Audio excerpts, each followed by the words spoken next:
Hello, and welcome to day two of the TikTok Homeschool Conference. And I have a new mic. So, if you're new here, my name is Andrea, and I am here in this workshop debunking homeschool myths. I want you to move forward with confidence in the reality of what homeschooling actually looks like, not all those things that we think it might be like. Today's myth that we're focusing on is the idea that homeschooling has to look a certain kind of way. But the truth is, your homeschooling does not have to fit a mold, and neither do your kids. Now, one of the biggest pieces of this myth is that kids have to be sitting still to learn. If they are moving, then they are not learning, right? We were all taught that learning happens when we're sitting still, when our hands and feet are still, when we're facing forward and we're quiet. But studies show that kids actually learn better when they're moving, whether that means pacing back and forth across the room while you read a book, using a fidget, or taking frequent movement breaks. Movement helps our kids' brain. Now, in public school, movement is really limited because you can't let kids just like move all around the classroom, right? Because that just gets a little bit too chaotic. And inevitably, there's going to be someone who ends up crying or mad or arguing or whatever. So, a lot of us kind of grew up in that public school system where we just think that learning looks like being still. I know when I first started homeschooling and my kids would be like all around the room and it would drive me nuts because I felt like this isn't learning, you guys aren't paying attention. And I'd be like, can you repeat back what I just said? And you know what? They always did, verbatim most of the time. It turns out that not only were they listening, but in fact, moving their bodies was helping my neurospicy kids learn even better than if they had just been sitting still. At home, we have the flexibility to let our children move in ways that help them focus. And we have to let go of this idea that learning looks like sitting still.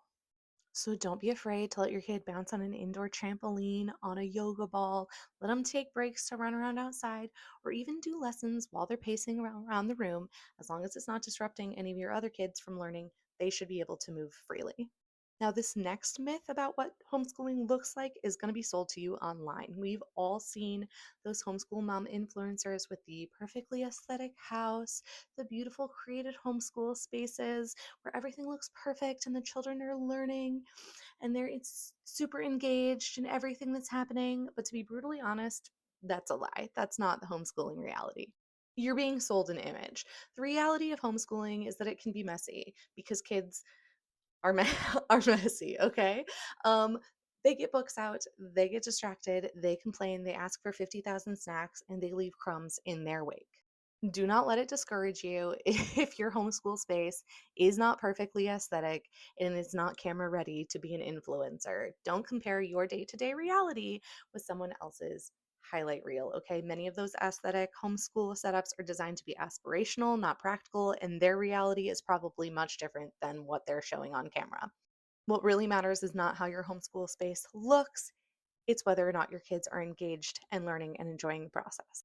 The last part of this myth is the idea that you need a lot of stuff to homeschool. You see big homeschool hauls online all the time, and might make you feel like you need endless supplies or a dedicated schoolroom or a desk for all of your children, but that's just not really realistic for most of us, and it's also just not true. You don't need that stuff. Many homeschools families, including ours, use their dining room table to learn at. People use the living room couch. Kids are weird. They sit on the floor. My kids stand on their head half the time when I'm reading to them. They people even do it in the car. They do car schooling on their way to other activities, especially if you live far out in the country. Anywhere can be your classroom, even outside, as long as your kids have a place to sit and a comfortable surface to do their writing or hands-on activities or whatever it is that they're doing that day. And as far as supplies go, by the time your kids are school age, you likely have most of what you need for homeschooling already. You've got pens, you've got pencils, you've got markers, you've got scissors, you've got tape, you've got glue, you've got notebooks, you've got probably more than what you're ever going to need or use because kids are tiny little craft supply hoarders, let's be honest. Your best resources are going to be a library card, a computer, and a printer. And honestly, if you've got a library card and a well stocked library, you don't even really need the computer or the printer, although it's going to make your process a little bit more streamlined because you won't have to leave the house all the time when you've forgotten to print something off that's important. Anyways, most of your extras you can find for free on your local Buy Nothing group or like for a low cost at the Dollar Tree or places like that. I really encourage you to buy as you go so you're only getting what you need rather than spending a lot of money accumulating things that are just going to end up cluttering up your space and that you're not actually going to use.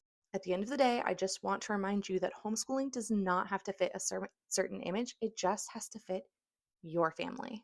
Learning can happen anywhere, and you do not need a Pinterest perfect setup to make it happen, okay? So, if you found this helpful, please check back for the rest of the week. I will have new videos every day. I'm going live on Thursday at noon Pacific time, 3 p.m. Eastern time with some other secular homeschoolers. And I will be tagging some other amazing creators and their workshops in the caption below. So, happy homeschooling, and I'll see you next time.